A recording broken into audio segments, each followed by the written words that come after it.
Hello everyone, this is the FIDE Master Alessandro Santagati, and today I'm going to analyze a very nice game played by the Grandmaster Davide Alberto from Italy against the English Grandmaster Howard Fernandez. It's a very nice game, so let's go to see this. White played knight f3 and black played c5, and now white played e4. So basically now after e4 we have a Sicilian defense, and okay, d6, bishop b5. After bishop b5, black has some options. So one option could be knight c6, one option could be knight d7. I usually play bishop d7 in this case, that is the main line, but in this game black played knight d7, that is also quite good for black. Castle, a6. And now there is a very nice move played by the Grandmaster David. Okay, it's a normal move, I mean, so it's a theoretical move, but we must explain why. So white played bishop d3, and bishop d3, it's a good move for white because the idea is then push c3 and move the bishop on c2, because then white can push d4. So at the moment it looks not very good because he's blocking the d-pawn and the bishop, but is a long-term move. So white, before to make this move, knows that at the end white will push c3 and d4, and the bishop on c2 will be completely fine, so it's not a problem for him. So for this reason we can say that bishop d3 is a good option. The other option is trade the bishop for the knight, that is also okay, but to play probably for win bishop d3 I like more, because you don't trade pieces and you keep more pieces in the game. So g6, c3, after c3 bishop g7, and then bishop c2. So what I said, d5. Okay, now I think that a normal move for black could be simply developed with knight f6, and that's the best move for black, I think. Probably not the best, but one good move could be knight gf6, because also b5 is playable, so there are also other options for black. But d5 is a mistake, because the point is that usually when your development is not very good, when your king is not very safe, I think it's not for you a good idea. It's not a good idea for you open the position, and in this case after d5 you give white the opportunity to play e takes d5, and that's so good. Or even play d3, that is the move that David played. That is still good for white, because white keeps the pawn in the center, and this counterplay of black on the center is not very good, because black has problem about development and about king c70. So I think d5 is a mistake for black. Black played d4, and also d4 is not very good for black, because again, black wants to win more space, but without enough support with the pieces. And now a good move for white could be the idea b4. Why b4 here? The idea before allows white to fight for the center. So as I said before, black is taking a lot of space without enough support with the pieces. So a good idea for white is counterplay against him on the center. And with b4, the idea is that if, for example, black takes on b4, white will take on d4, and now white has a very strong center. So that's an advantage for white. Or let's say if black takes on c3, we take on c5, and then we remove the pawn c, and after knight c5 d4, again we have a strong center and ladder, we are ready to take this pawn. Also, if black plays this, attacking 3 times the pawn d4, it's not a problem for white, because white can simply play bishop e3 and then knight c3, and the position is very good. So okay, that's a nice idea. So before was a nice option for white, but white played bishop b3 is another logical move, because now white is playing to improve the bishop, considering that this bishop in this diagonal is completely passive. So the idea is improve changing the diagonal. Okay, black played e6, blocking the diagonal, and bishop f4 to exploit weak squares in the dark squares. Now a5, and now the light bishop is still open. Bishop d2. Now there is another nice point, because the bishop can go to d2, but maybe it can go also to g3. Why white doesn't play bishop g3? I think it's also playable in this case bishop g3, but I think white was scared to keep this bishop in a passive position because then the only attack is against e5. And probably he didn't think that the attack on e5 was very important, so he thought to play bishop d2. That is more flexible move because the bishop can play in more squares, and I think it's a good idea, bishop d2. h6, a4. a4, the idea is, okay, white must complete its development. This knight on b1 is not developed not yet, so the idea is that where the knight can go, probably white wants to bring this knight to c4 and via a3, but if you go on if you go on c4, then b5 is a threat, so white plays a4 to block b5 and then develop the knight on c4. So knight e7, knight a3, dc3.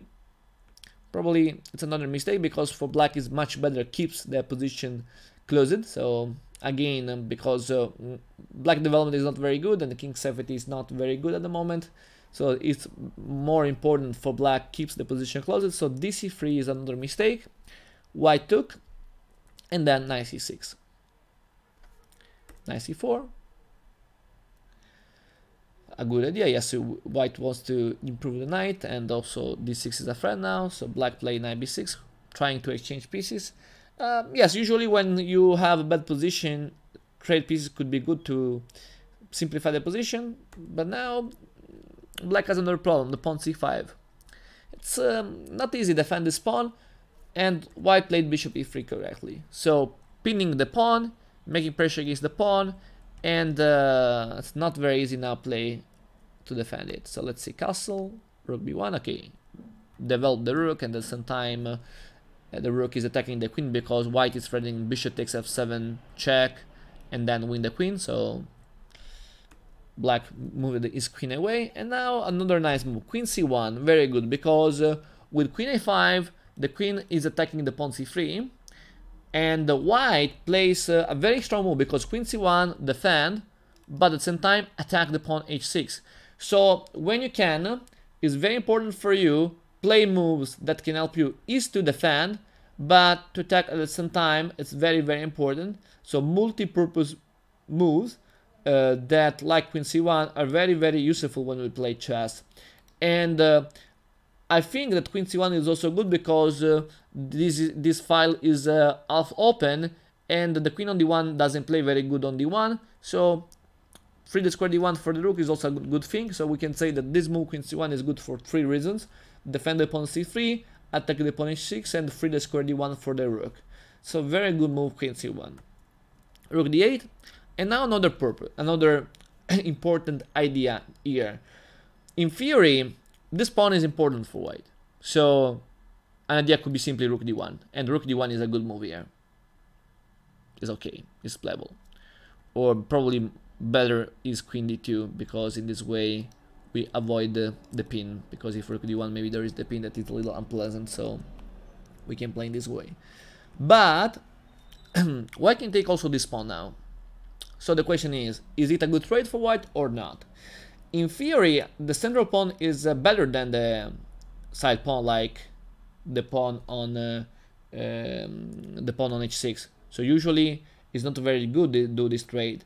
In this case, it's good because if you take the pawn h6, then the blacking will be weak, and the Grandmaster David understood that after that his attack was the attack would be very, very strong. So he played correctly bishop takes h6. Rook takes e3, queen g5. If you want to have a strong attack, you must involve your queen, so queen g5, it's a logical move. Rook d6.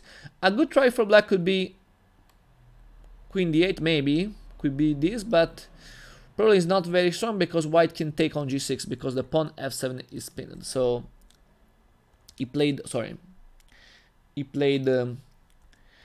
rook d6 to defend the pawn g6. Then queen h4. Nice move. The idea is allow knight g5 to add a new attacker. More attacks you can involve in the attack, more your attack will be very, very strong. So now bishop f6. If queen d8, now trying to trade the queens, there is knight g5. So And the idea is simply trade and then attack here, or simply take this pawn f7. So white has more moves, very strong now. So black played bishop f6, trying to stop knight g5. Bishop g5 because white wants to trade the bishops and not the knight. Black refused, and bishop e3. Knight d8, knight g5.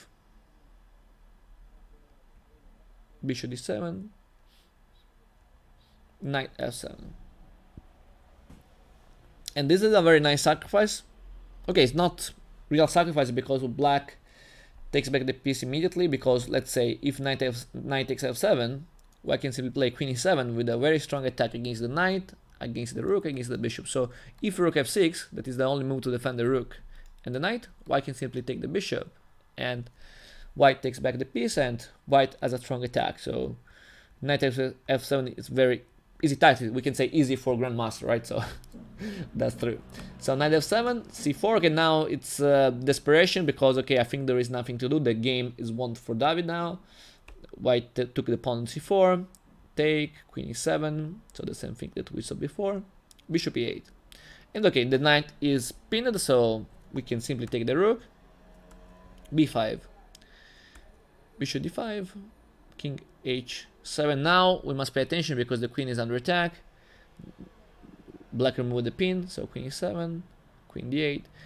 And now in theory, okay, in theory we can say this now. In general, when you see the enemy king very weak, it's not a good idea trade, but when you have a big material advantage, could be a good idea trade.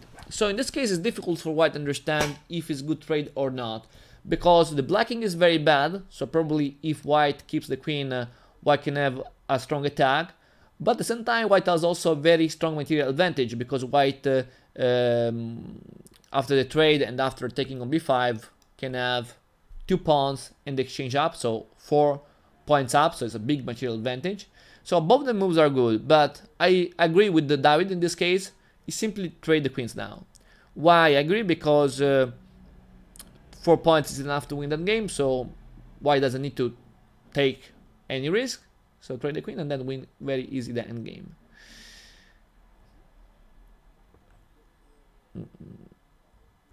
Now white is up 2 pawns. And now it's a simple win for white, because there is nothing that black can do to counterplay. So the game finished here after f3, black resigns. 4 points is too much, so there is nothing that black can do. So in general, we can say that when a grandmaster resigns because he knows for sure that white has a very easy technique to trade, and at the end have a pass pawn and promote a new pawn and then win the game. So it's a very easy technique. Okay, now we don't see all the game because, okay, so I mean the game is finished here. We don't see the continuation because would be too long. We can say that, for example, if black plays bishop h6, the idea for white is simply trade pieces. Then the idea would be make pressure. So, okay, in this case, white won another piece. So, okay, that's easy. So maybe black should play move like bishop f7, but take, and rook d7. So yes, white can simply activate the pieces and will be very easy also win a new piece. So it's completely winning position for white. Okay, so I hope you enjoyed this video, that you enjoyed this game. I think it's very nice. And if you have questions, remember to write a comment below. I will be happy to answer you. And okay, so thank you for watching this video and see you soon for new videos. Bye.